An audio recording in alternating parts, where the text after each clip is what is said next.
Hello everyone. तो आज हम देखेंगे 100 most important idiom and phrase. तो इसके कड़ी में सबसे पहले हम देखते हैं आज का अपना पहला इडियम क्या है। देखिए, चूँकि पहला जो इडियम है वो है अ ब्लेसिंग इन डिस्गाइज।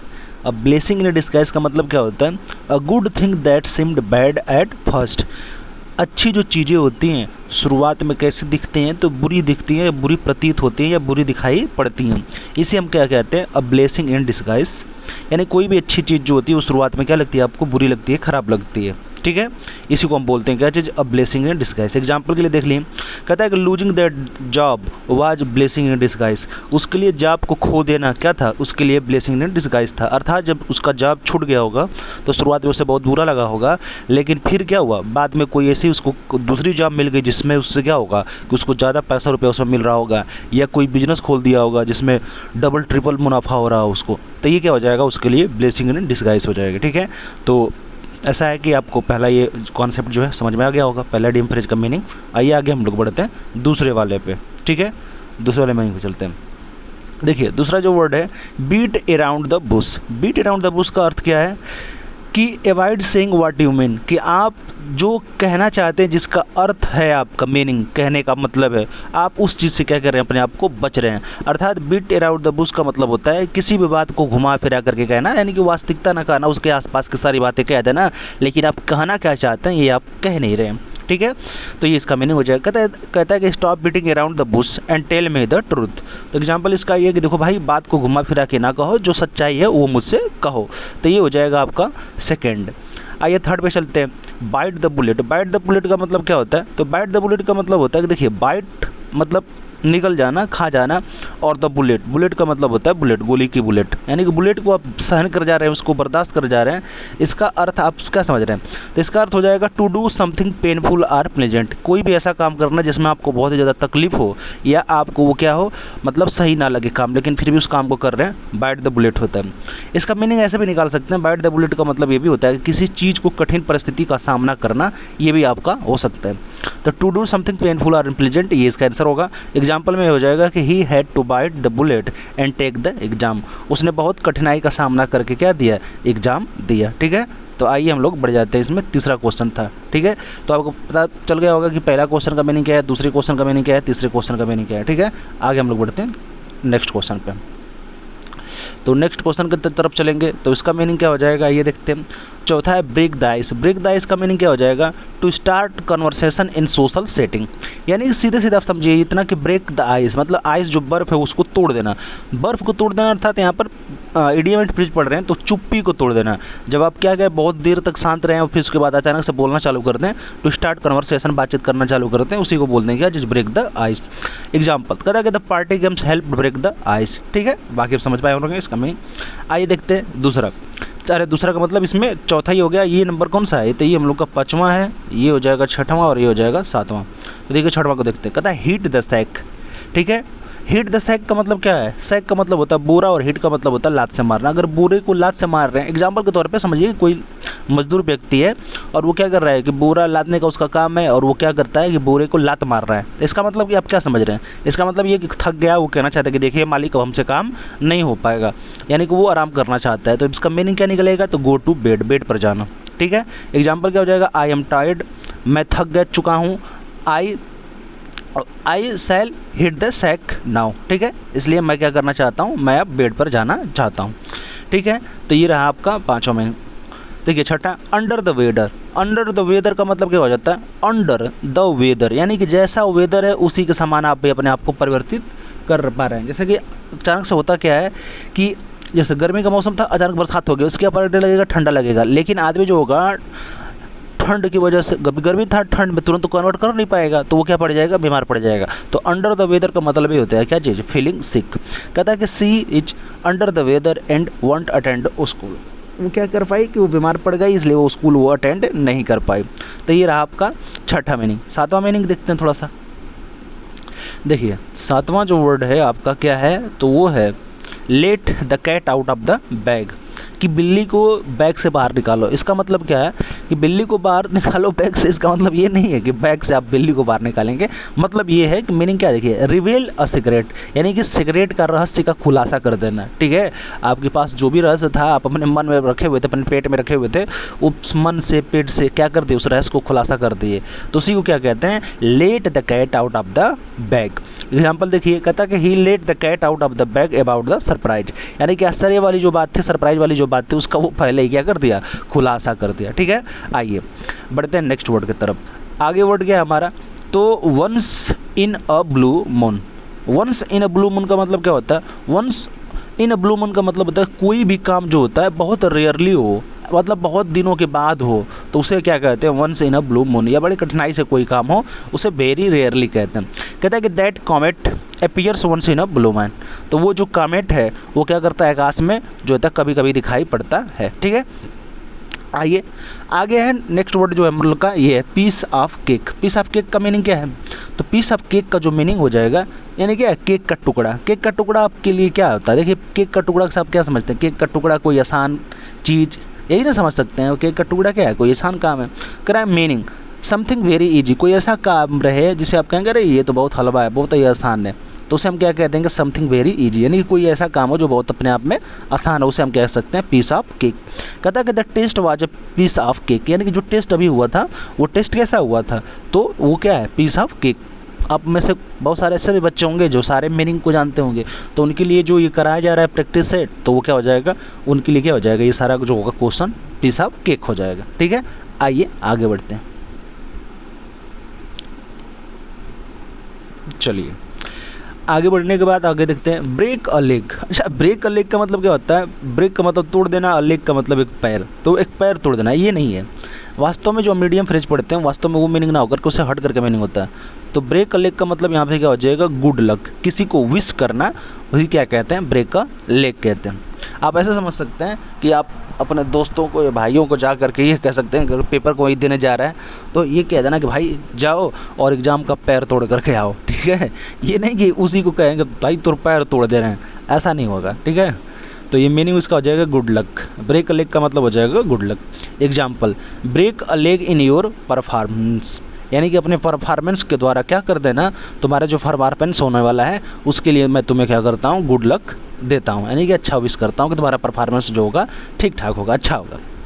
आइए तो नेक्स्ट वर्ड की तरफ बढ़ते हैं। नेक्स्ट वर्ड हमारा ये वाला है, स्पिल द बीन्स। अभी आप पढ़े थे कि lets the cat out of the bag, और उसी चीज़ को कि सेम मीनिंग इसका भी है। स्पिल द बीन्स का मतलब क्या होता है कि रिवील अ सीक्रेट, सीक्रेट का खुलासा करना। ठीक है, एग्जाम्पल से समझिए, कहता है don't spill the beans about our plan, यानी कि हमारी योजनाओं के बारे में, यानी कि जो हमने योजना बनाई है उस योजना का खुलासा मत करना।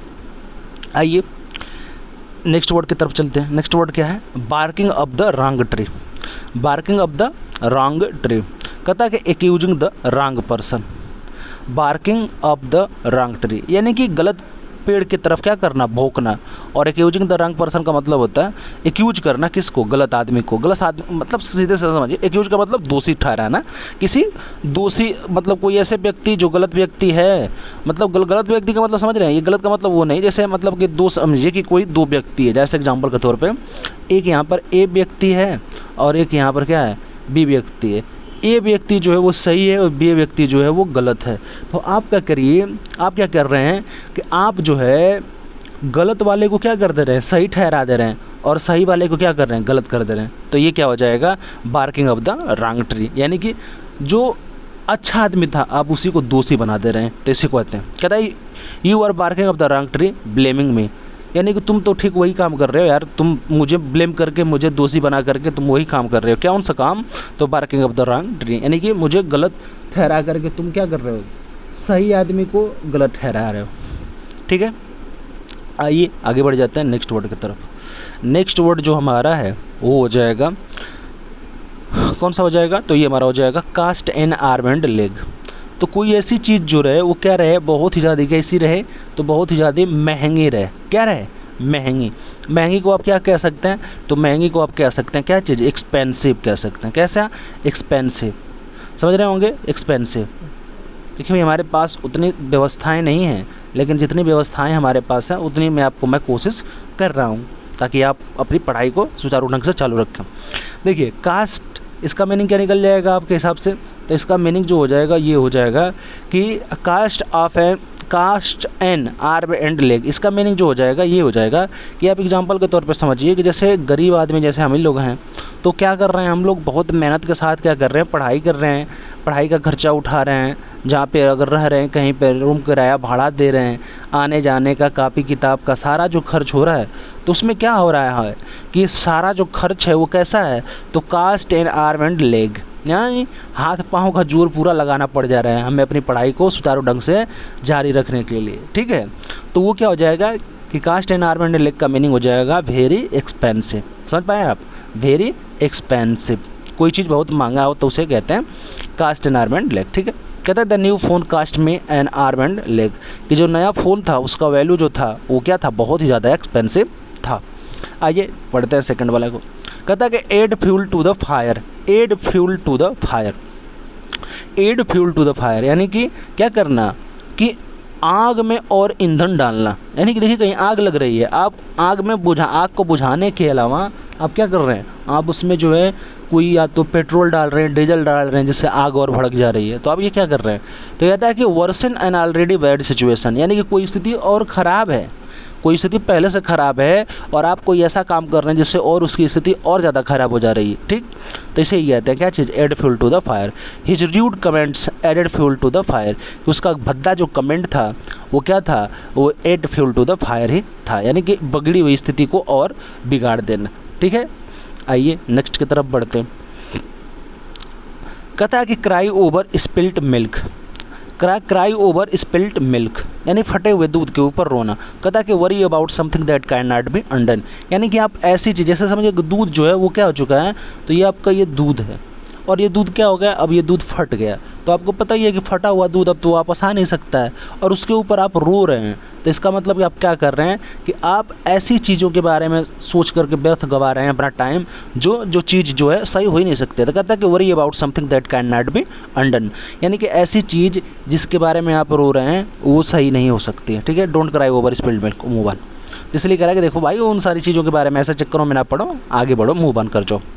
कहता है कि heat the nail on the head, heat the nail on the head, यानी कि नेल से क्या करना, हेड पर मारना। तो कहता है कि डू और से समथिंग एग्जैक्टली राइट, यानी क्या करना, बिल्कुल ठीक ठीक जो है निशाना लगाना, या ऐसा कोई काम करना जो ठीक ठीक समय पर आपको वही काम करना था और आपने बिल्कुल वही काम कर दिया है। तो यहाँ पर क्या हो जाएगा, heat the nail on the. Example के तौर पर समझ रहे हैं कि जैसे मान के चलिए कि अभी जो है IPL चाह रहा है, अरे क्या बोलते हैं, IPL जो है हम लोग का चल रहा है। समझिए इस बात को, चलिए इस एग्जांपल से आपको बताते हैं थोड़ा सा कि जैसे मान लीजिए कि अभी क्या चल रहा है, तो IPL चल रहा है। ठीक है भाई, IPL चल रहा है, तो ये रहा, मैं आपको थोड़ा सा लिख के बताऊं, ये रहा I, ये रहा P, ये रहा L, IPL चल रहा है। अब उसमें क्या है कि जैसे एक ओवर में हमको चाह रहा है क्या चीज़, तो एग्जांपल की तरफ समझिए, फिर इसको हम बिठा देंगे। एक ओवर में चाह रहा है मान के चलिए कि 15 रन, ठीक है, लेकिन शुरुआत के 2 बॉल पे अब लगातार 2 सिक्सर मार देते हैं, तो ये क्या हो जाएगा, लगातार जब 2 बॉल पे 2 छक्का मार देंगे तो अब क्या हो जाएगा, लगभग स्कोर अब 4 बॉल में 3 रन चाहेगा।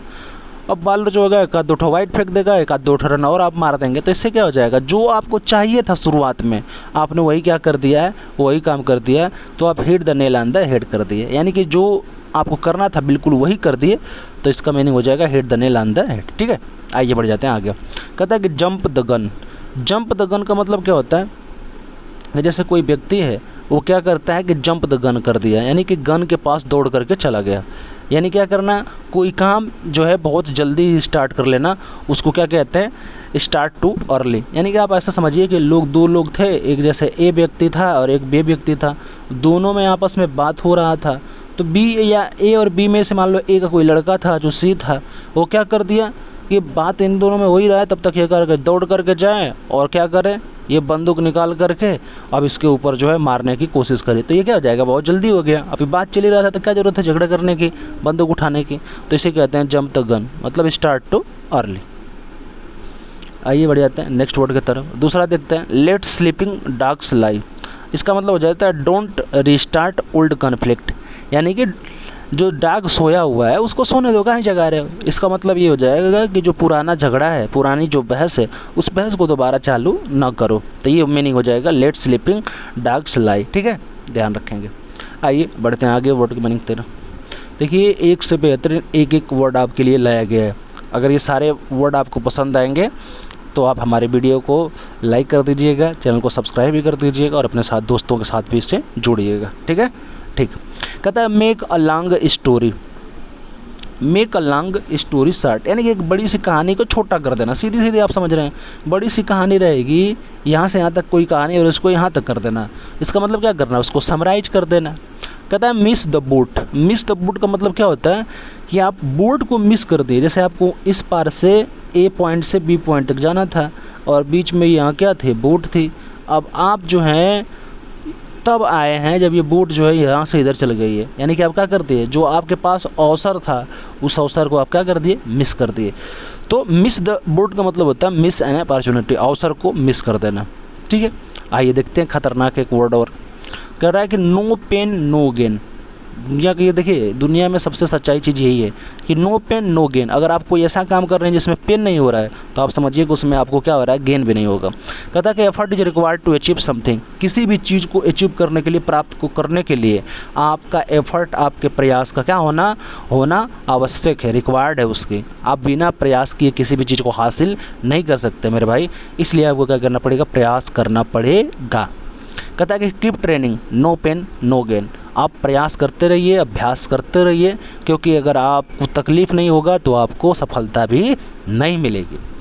आगे कहता है कि ऑन क्लाउड 9। ऑन क्लाउड 9 का मतलब क्या हो जाएगा, तो वेरी हैप्पी। आप सब समझिए कि कोई जो है आसमान पर है। जैसे गाना सुने होंगे ना, ये पुराना गाना है थोड़ा सा, मैं आपको सुना भी देता हूँ कि आसमां के नीचे हम आज अपने पीछे प्यार का जहां बसा के चले, ऐसा कुछ गाना है। एग्जैक्टली मुझे ठीक ठीक याद नहीं, लेकिन ऐसा ही है लगभग में। ठीक है, वैसे मैं कोई सिंगर थोड़ी हूँ यार, आपको अब सिखा रहा हूँ, बस पढ़ा रहा हूँ। आप इस बात पे ध्यान फोकस करिएगा। ठीक है, ठीक। आप हमारे छोटे भाई हैं, इस चीज़ को ध्यान रखेंगे, आप पढ़िए उस बात को। ठीक है, आइए देखिए। कहता है कि पुल समवन्स लेग, किसी का टांग खींचना। ठीक है, किसी का टांग खींचना। तो जैसे कोई दोस्त होता है, जैसे ए दोस्त हो गया, बी हो गया, तो ए जो होता है कोई बात कहे तब तक बी उसकी कहेगा अरे ना ना भैया ये तो झूठ बोल रहा है, ऐसा नहीं है। तो क्या कर रहा है, ए जो है इसकी टांग खींच रहा है। टांग खींचने का मतलब होता है जोक और टीच, किसी को सताना या किसी से मजाक करना। कहता है कि the ball is your court. जो बॉल है अब आपके कोर्ट में है। जैसे एग्जाम्पल के तौर पर कि जैसे ये देखिए, ये कोर्ट बना दिए एग्जाम्पल के तौर पर। एक आदमी इधर है ए और एक आदमी बी इधर है। आप अपने यहाँ से बाल इधर मारे, अब ये इसका नंबर होगा कि अब ये बाल जो होगा वो किधर मारेगा, इधर मारेगा, इधर मारेगा, इधर मारेगा, किधर मारेगा, ये जो होगा डिपेंड करेगा किसके ऊपर, बी के ऊपर। तो द बाल इज योर कोर्ट का मतलब होता है इट्स योर डिसीजन, यानी कि अब आपको डिसीजन लेना है कि अपनी बाल को आप कहाँ मारना है, यानी कि आपको जीवन में क्या करना है, इसका डिसीजन आपको खुद लेना है। इसका मीनिंग क्या हो जाएगा, इट्स योर डिसीजन, आपका डिसीजन क्या है। ठीक है, आइए बढ़ते हैं आगे। कहता है कि burn the midnight oil. Burn the midnight oil, इसका मतलब क्या हो जाएगा, study or work late at night. या तो आप अध्ययन कर रहे हैं या तो काम कर रहे हैं, कब तक, तो देर रात तक, उसे क्या कहते हैं, burn the midnight oil. देखिए, अब ब्लेसिंग इन डिस्गाइज तो हम आपको पहले बता चुके हैं कि इसका मीनिंग क्या होगा, ये होगा। ठीक है, तो इस तरह से जो है, अब देखिए वर्ड जो सारे हैं वो रिपीट कर रहे हैं। तो इस प्रकार से हमने आपको समझा दिया कि कौन कौन से वर्ड हैं, कैसे कैसे आपको याद करने हैं। ठीक है, तो बस आपको मैं इतना ही कहना चाहूँगा कि अगर आपको ये मेरी वीडियो अच्छी लगी हो तो आप हमारे चैनल को सब्सक्राइब ज़रूर करिएगा और हमसे जुड़ना ना भूलिएगा। आगे हम लोग नेक्स्ट मिलते हैं इसके सेकेंड पार्ट में। तो थैंक यू बच्चों, लव यू ऑल।